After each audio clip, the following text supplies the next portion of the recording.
شیخ الاسلام ابن قیم واقعا نقل کړی ده یو مؤذن و ډیر عبادتونه به کول اذانونه به هم کول او اقامتونه ور وخت منارې ته ورځ وخاتنه لاندې وکتل بد نظری وکړه ال تضيع عصيان وکورو پای کې وسانه به نظر ولګړل راخسته د زړه کې واقع شو بار بار یو توکتل دا ګناه بار بار وکړه کنه الله پیره سړی ته سنوي چې بار بار یو توکل است زړه کې واقع شو راکوش هغه خځې ته ور ټک ټک وای څه کې وای مال خپل ځان راک وای دا کار خو موږ نه کوو دا ګناه ده او دا ځان ته منک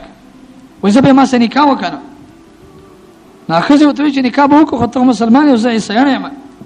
نصرانی یم انګریز یم زما پلا به تعالی ما در نه کی وای زه به ته عیسای شم کنه د خځې د پاره ناغه ته عیسای شو ناغه عیسایانو طریقه هم دا ده چې خلک گمراه کوي په خځې ډیر گمراه کوي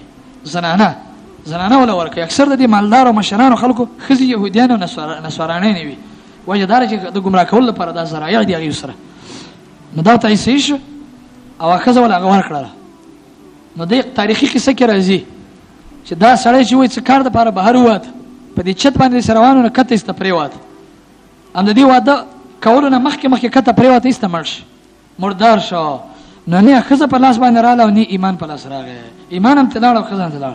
وای دا د دې بد نظرۍ یو بد اثر دی چې عاقبت د سړي خرابوي خاتمه د انسان ته دون ضرر ور زما عزت مر بعضی ګناونه د سې چې سړي ته واړه ښکارا کوي لیکن دا غي ضرر ډېر سخت وي